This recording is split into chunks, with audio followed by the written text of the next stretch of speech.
Troops, here we are. It's another Eagle podcast, and I've got him, the legend, the main man, the man from North Wales, Mr. Paul Poole. Paul, how are you doing? Very well, thanks. Thank you very much. Thanks, John. How yourself? Yeah, smiling, Paul. Good, using this time to find opportunity, which I feel like we all have to do. It's been forced upon us. How are you holding up in the current climate? Yeah, I think it's an interesting one. There's too many ways to answer that. Yeah.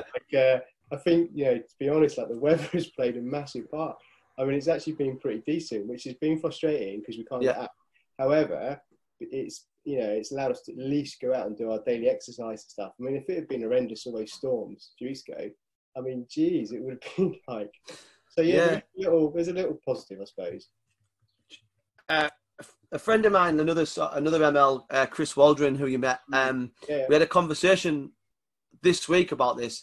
We had 3 major storms from sort of January till now, and then COVID-19 came. It was almost like we were being pre-warned that there was something much worse coming, but no one, I'll be honest with you, I just revved it off as a flu for months. Yeah. I was like, flu, state of mind. I think that's kind of how a lot of us felt. It was some sort of vicious flu that was coming through. So I was away in Spain in most of February and saw it sort of start, I suppose, from over there. And there was little hotspots appearing in Europe. And that was sort of early to mid-Feb. And I was like, wow, this is interesting. And then I think I came back at the end of Feb, right beginning of March, and I was like, and there's a couple of things appearing in the UK, and the interesting part I was thinking was God blimey, if this goes like China, this would be an interesting year. And then literally 2 weeks later, overnight we've basically closed up shop and gone home and stayed at home now. So it's been terrifying, I think, in respect to the speed of it, and shows us how quickly things get closed down. I mean, 2 weeks now, 10 days into this sort of some type of lockdown, and it feels like eons, but it's only been 10 days. But the speed of it is phenomenal. It's it just shows us, doesn't it? And we talked before the podcast. We spend all this money on technology and fancy equipment and medicine, and then all of a sudden, an unknown virus appears, and I'm not into conspiracy, but however it got going, and it's quickly just completely flattened. I mean, it's completely flattened military superpowers just that. Yeah, totally. And like I said to you before the podcast started, I believe personally it's Mother Nature giving us a big warning shot saying, you lot need to check how you're going on this planet, because you lodge here, it belongs to me. And when I say, I just shut you down. And I think it's an interesting one, isn't it? Because it feels like a bit of a reset button, not just not just like Mother Nature. There's all sorts of great science coming out about lower emissions and lower this and lower that, and the impact by us not traveling, for example. I think there's lots of stuff around other sectors too, but including the mountains. If we don't go on the mountains for 30 days or 60 days or whatever this takes, then how will that recover? Those areas that are heavily have a heavy footfall, for example. It would be fascinating to go back and go and have a look and see what's happened, because we know Mother Nature takes everything pretty quick. Well, it's a great point. Obviously, the weekend coming would have been Easter weekend, which for anywhere in the UK is busy, but your neck of the woods especially, super busy weekend, Easter bank holiday, and it's going to be completely free of anyone barring the wildlife, isn't it? It's going to be a bizarre sight. It's bizarre. I kind of go out early in the morning, walk the dog just for 10 minutes. And you wander around, and there's a village of 4,000 odd people here in Llanberis. Something like that. And there's nothing. You don't see anyone, you don't see another dog walker, you don't hear any noises, there's no cars. And I'm normally out between around 9ish in the morning. And on a normal day, it'd be pretty hectic. But even you go down the high street or down to the lake, there is no one. And it feels like you know, it feels like you've woken up with some sort of Hollywood style disaster movie at times sometimes, because it's just bizarre. Well, you'll be okay because you know how to read a map and compass, which would yeah, which would be a great GPS more these days. Yeah, which would be a great skill in the current climate if the whole world stops, which is which is looking like it's going to do. Yeah, it's dead bizarre, and I'm fascinated myself into seeing what paths, tracks, will have just been in 30 days. How much will Mother Nature have just gone? Yeah, I'm having that back. And I reckon all those little sneaky mountain leader assessment trails in the mountains will be gone. Well, it's funny you should mention that, Paul. It's 2 years since I took my assessment with you. Is it yeah, End of March, start of April. We had a bit of snow, didn't we? Yeah, we had snow. we had snow, but it's interesting, isn't it? Because all of those little, you know, I was going to say, would you normally be running an assessment? Obviously, this time of year would be rock and roll. I'd planned just to finish a training course on Thursday, just gone, and then an assessment was going to start tomorrow. So it's an interesting time. How what does the outdoor community, and I mean sort of truly freelancers like yourself, after this is finished, what lessons do they have to learn from this? It's a good question. I don't know. I don't know the exact answer to that. I mean, the biggest thing is about like, well, for me, I would suggest would be, you know, as a self-employed person, that we need to like seek better layers of protection, you know, against income, for example. You know, the actual outdoor sector is, I don't know what the figures are, but it's heavily manned by like self-employed people. You know, there are a limited number of full-time, part-time contracts within the sector for various reasons, and so the sector is driven definitely by like people who are self-employed or work for themselves or are limited companies and run their own business. Yeah. And so I think this is like sent us a huge warning shot, and undoubtedly people won't survive this, and hopefully some of us will through this tricky time. And then beyond that, maybe, you know, it's an opportunity for like some of like the better organizations to collaboratively work together to like work out how that would work. I have no idea, you know, I don't really have any suggestions, but like the speed that this has happened overnight, literally overnight, is terrifying. And I think it doesn't matter how good your business strategy is and your financial strategy is, etc. There's no way you can plan for something like this. No. And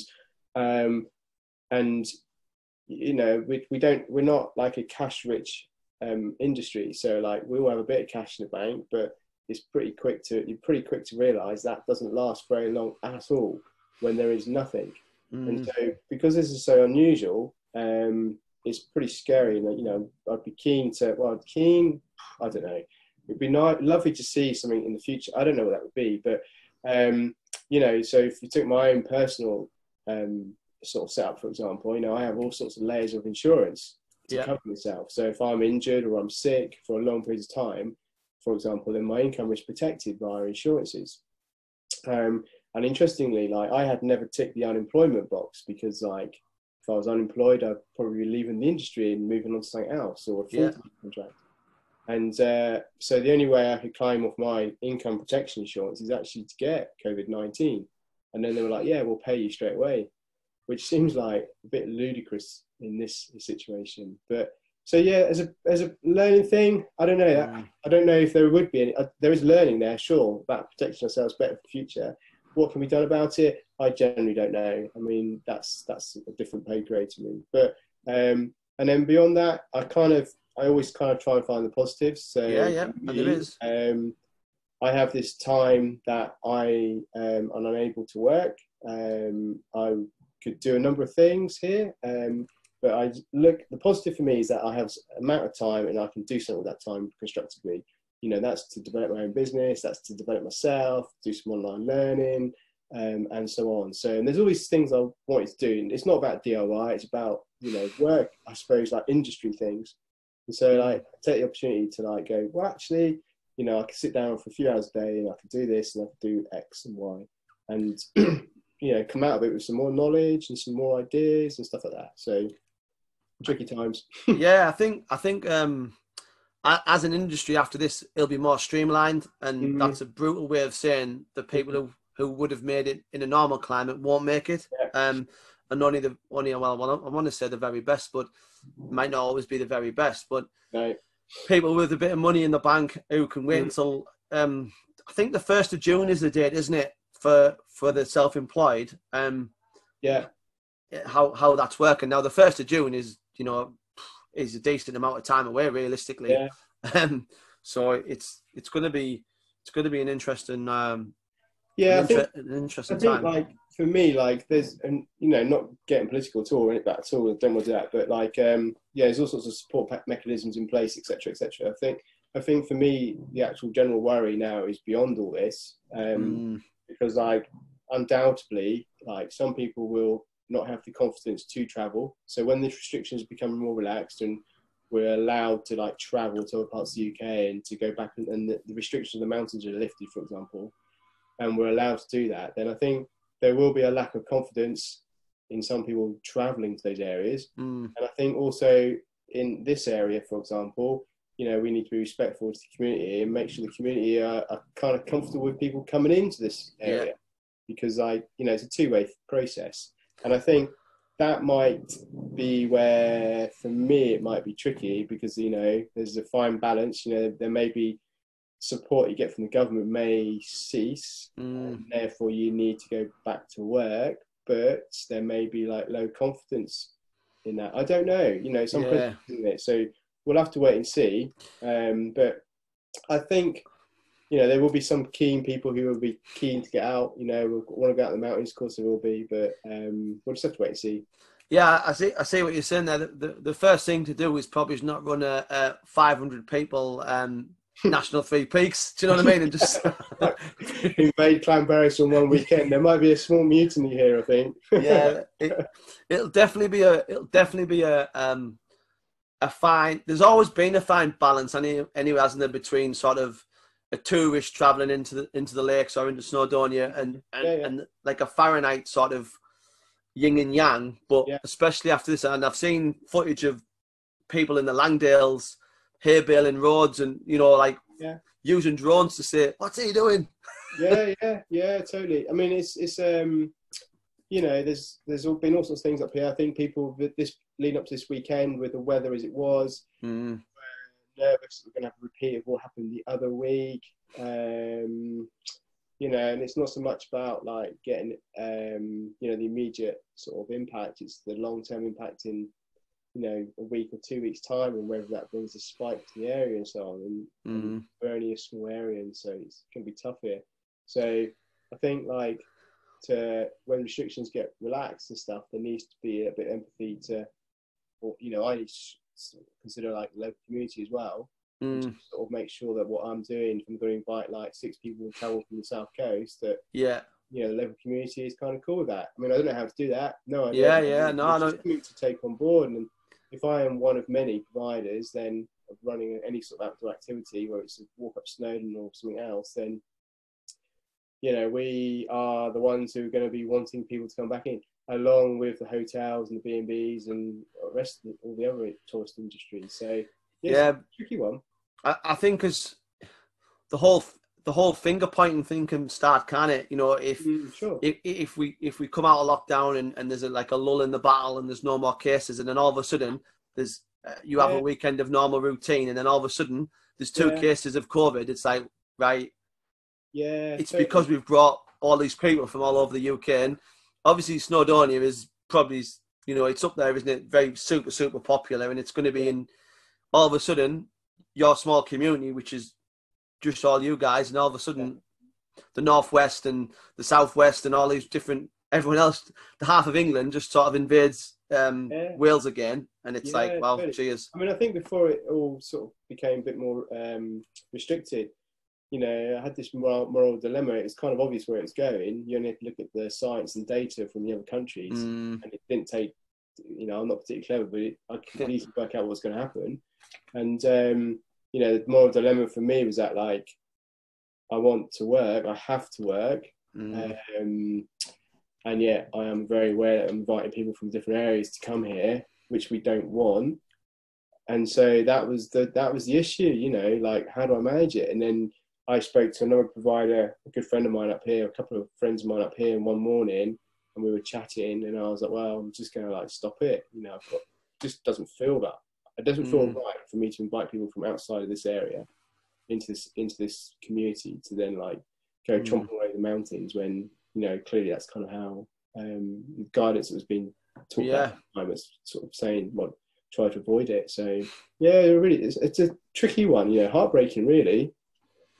Yeah, it is. And I sort of, like, I watched a lot of other people, including yourself, sort of make these hard decisions, and I was thinking, I'm supposed to be doing this on the 11th of April. I wonder if it'll be okay. And then I start saying, well, where are all these people coming from? And I'm bringing them to a small North Yorkshire rural village. Yeah. And I'm like, I can't have 11 people trudging across the moors. No. And even at that time, it wasn't sort of, we weren't in lockdown or we weren't social distancing. I was like, if it happens on my watch, if someone gets ill because they, how do I ever recover from that? Do you know what I mean? Like, you just can't. No, not at all. Yeah, it's been a tricky one. It's been difficult. Yeah, really difficult.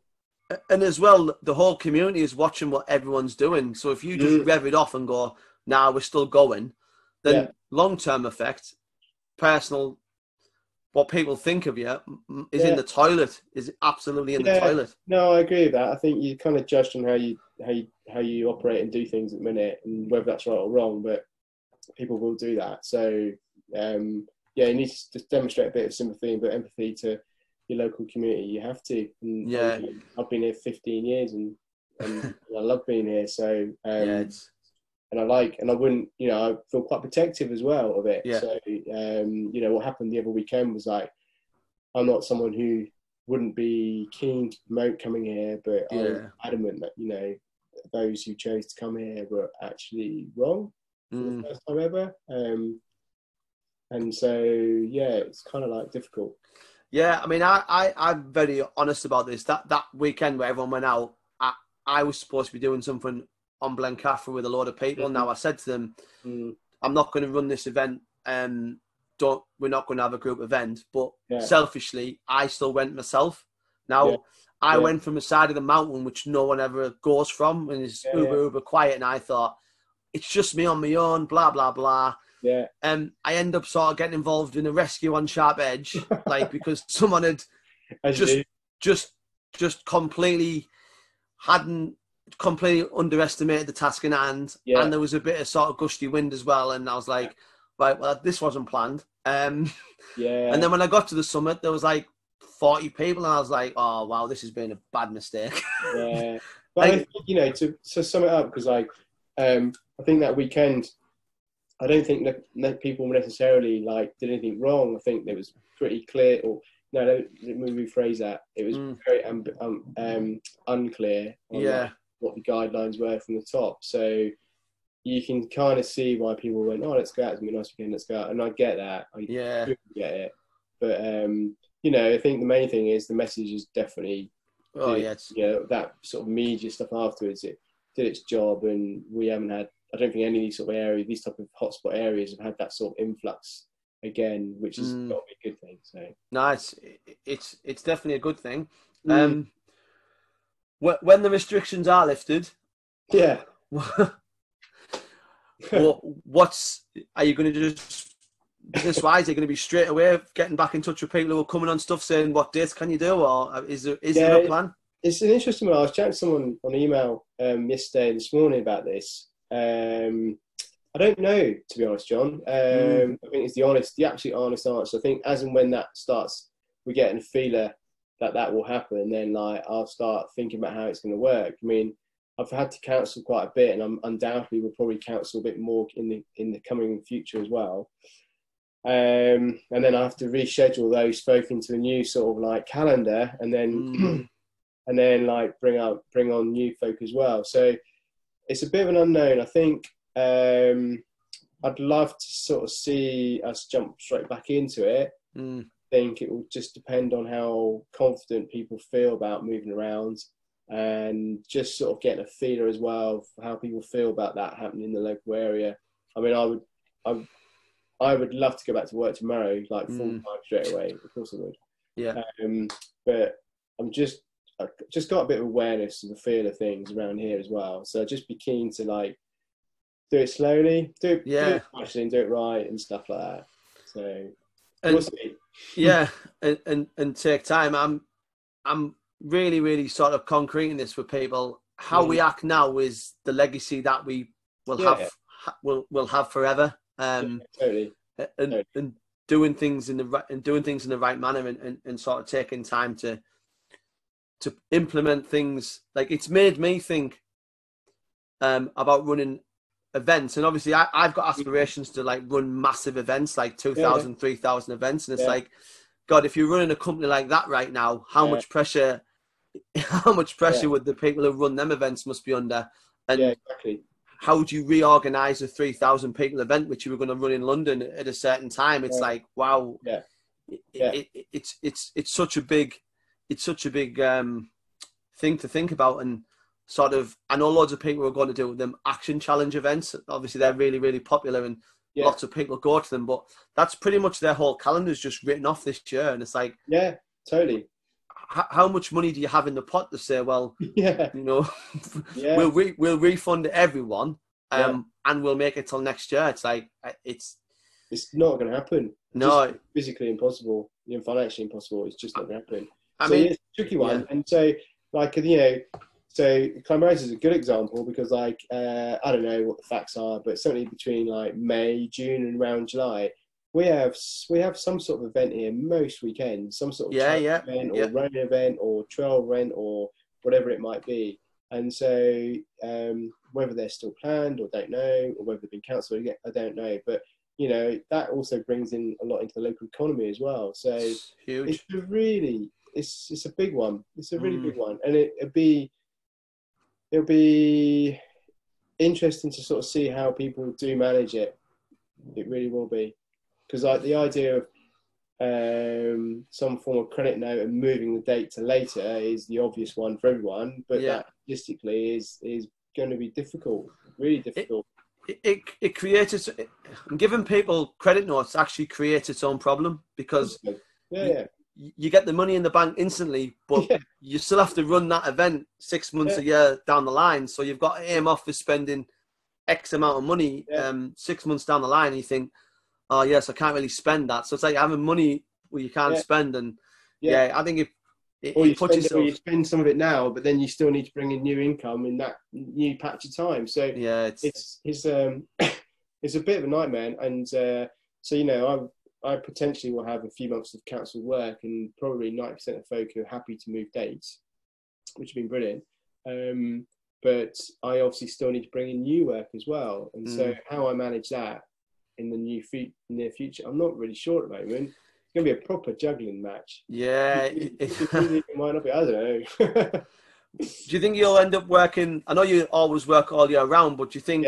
I know you like to go to sort of Morocco and Spain and climb, but I truly think flight restrictions will be in a lot longer than a lockdown. Can you see yourself working more in the UK during sort of the winter time? So I tend to pop off for winter, try and get as much blue sky and sunshine as I can, really. And so, like, I do wonder what's going to happen this winter. I dread the thought of being here all winter and being backed by storm after storm after storm.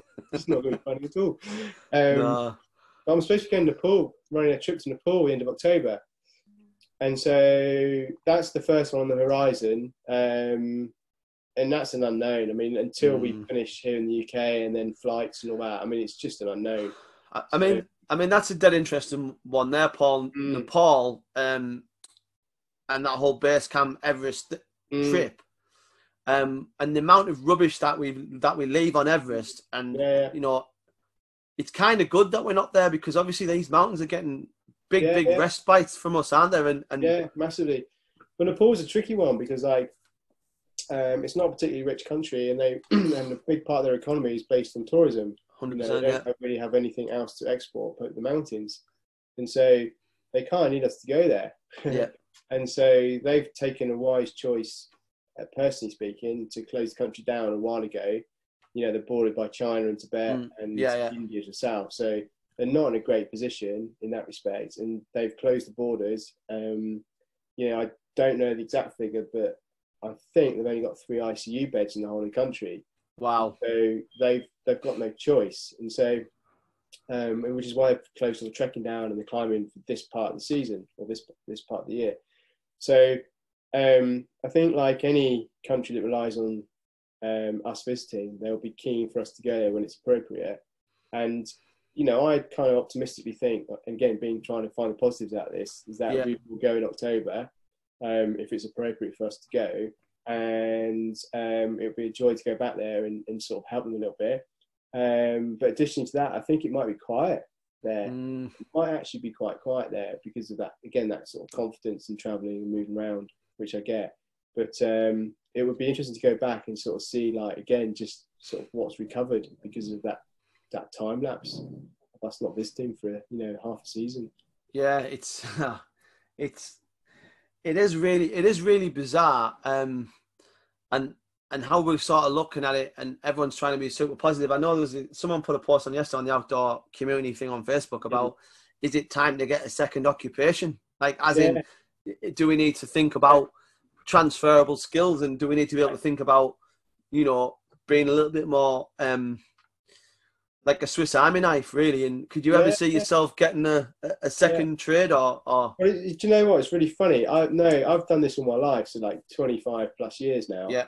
And never done anything else. And so, interestingly, like now, specifically on ML training courses, for example, especially folk who are coming into the industry in their age, I sort of like talk about, like, have you thought about doing something else as well? Yeah. And that has always been primarily through injury, for example. So if you become injured long term, then, like, if you have a second trade behind you, additionally to that, like, if you freelance and through the winter months or times when it's light, then you can, you know, support yourself in other means.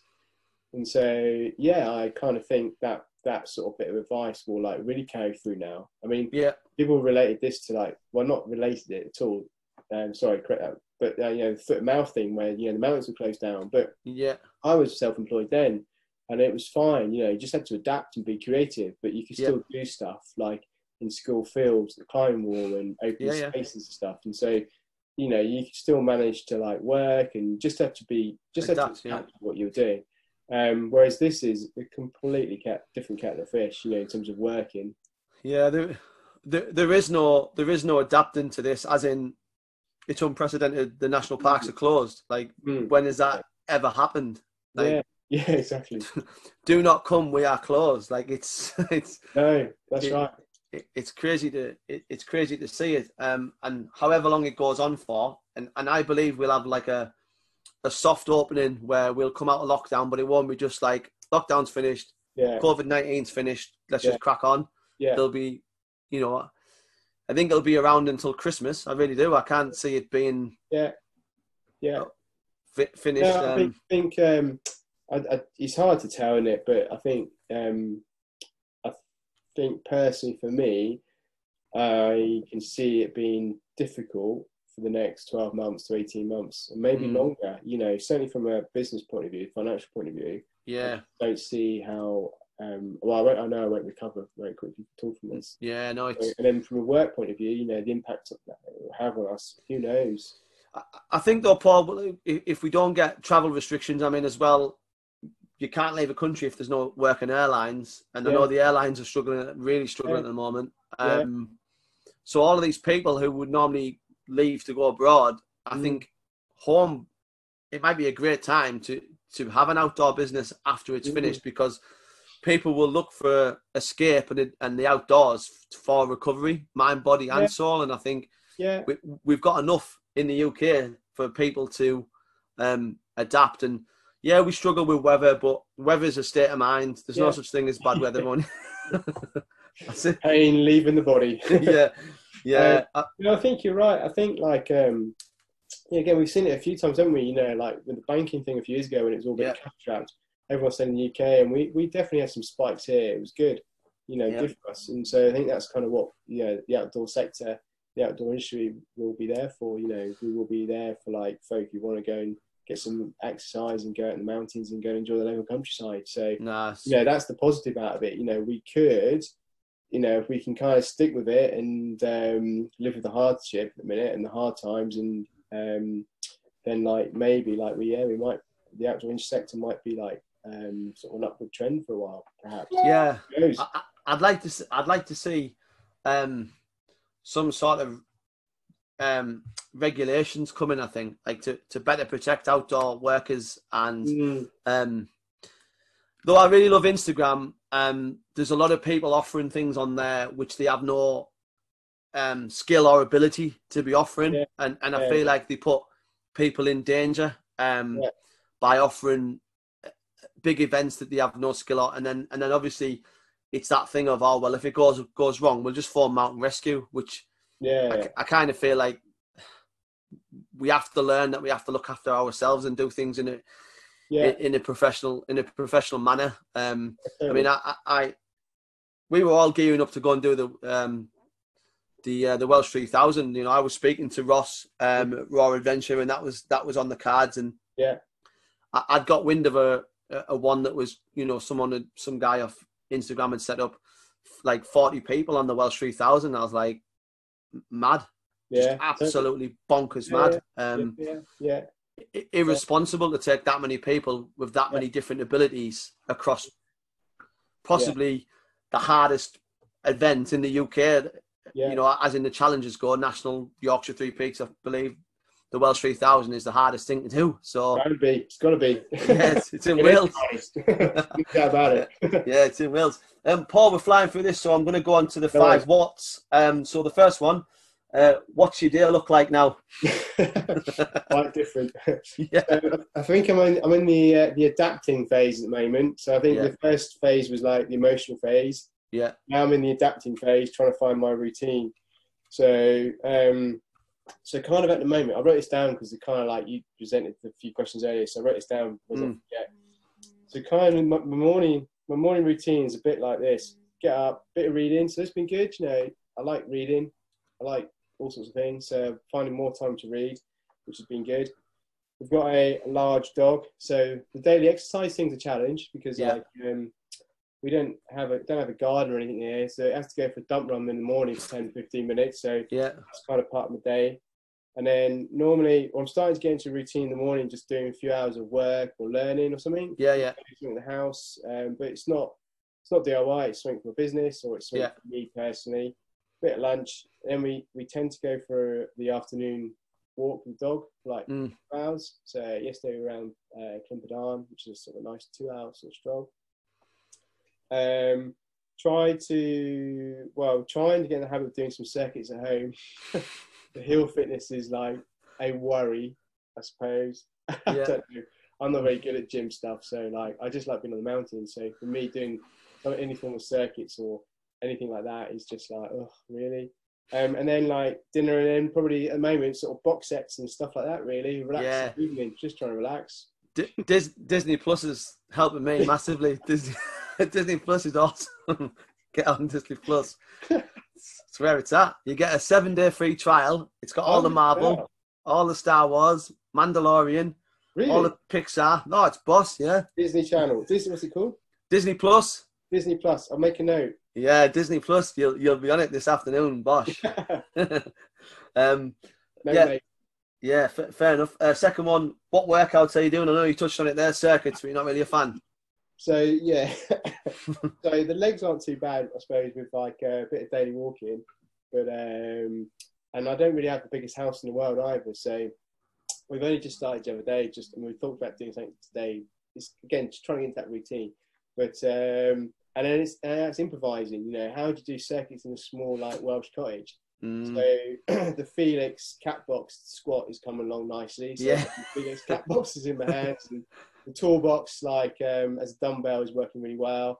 So yeah, just trying to find some form of like circuits that would like support like a bit of cardio as well. Fair enough. So we've got a bike too that we can share. So we might get to the point where, you know, we might walk, run the dog, cycle. I don't know, but yeah, we're doing things. I mean, that's the important thing. I think it's also just it's just nice to get out of the house. You know, I'm like a bit of a caged animal, really, bouncing off the walls. And so being in the house for long periods of time like this is not easy. Yeah, it almost seems like the whole of the UK is took up running and Yeah. Or drinking. or drinking, yeah. And someone's created a spoof Boris Johnson account on Strava. So I've had a few like messages of him saying, "Well done for keeping it local," which I think is quite funny. So fair play to that. Fair play to whoever's done that. Third one, Paul. What have you started? Is there anything new that you've started? Nothing really new as such. I suppose reading is like the key thing. Like for me, I've just got through my third book today in like space of a week, which would normally take, you know, a month or two to do that. Oh, yeah. So, you know, and I like trashy novels, a bit of Jack Reacher, or crime thrillers, you know, that sort of stuff. Something that's got a bit of suspense and a bit of drama. But I also like just finished Neil Oliver's The Story of the British Isles. Nice. Places, which has been brilliant. You know, like short little chapters about like his 100 best places or his favourite places in the UK. And nice. It's done through like history, so starting way back thousands of years. Nice. And it's really good. And it kind of like, I'm thinking, you know, I'd be keen to like know a bit more about the history of the UK. I thought I had it, but clearly I don't. So it's kind of like, I like a bit of trashiness, but so when it's easy reading, but I kind of like something else a bit heavier when I'm in the mood. Yeah, fair enough. I feel like the moment's not really the time for heavy, is it? No. Only trashy. Yeah, those trashy magazines when you need them, eh? Yeah. Fourth one, what have you stopped? Obviously, for me, coffee shops are out the window. Yeah. What have I stopped? Too many things. Where do I start? God. Yeah, work being the obvious one. I mean, that is just, that's a tough one. I've worked all my life, you know. Yeah. I'm a busy person. I sit on my ass is not something I do very well. I could do it for a day, but doing it day in, day out is not easy. So that I've stopped that definitely. Probably taken up a bit of stress and a bit of worrying, because that's how like seems to be the theme. But beyond that, trying to. I mean, I suppose just trying to stay focused, getting some sort of routine, adapting, get that routine going, which for me is really important. Yeah. And also, you know, I like a beer, so trying to not get into that habit. So we have a few days off, and then we have like a little pub night, and we're trying to get into that routine, which I think is definitely going to be healthy. Difficult though. Yeah, I mean, I'm not gonna lie.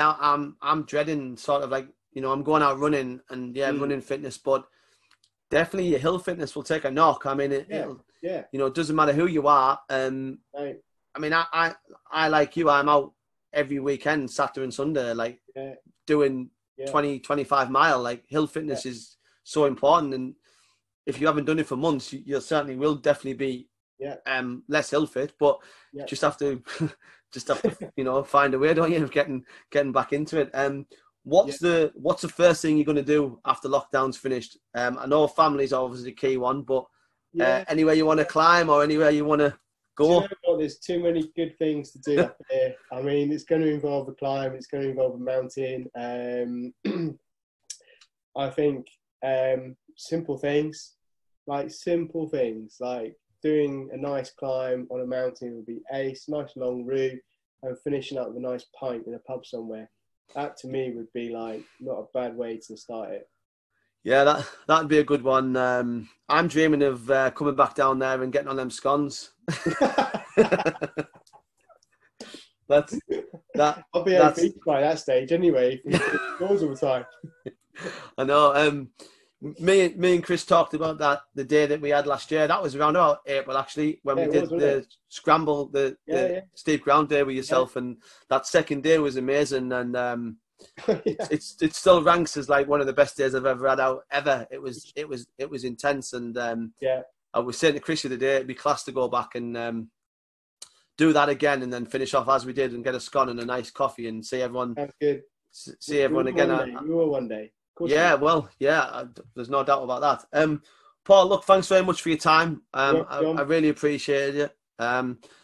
Tell the world where they can find you. Not literally, just online. My address is. Yeah.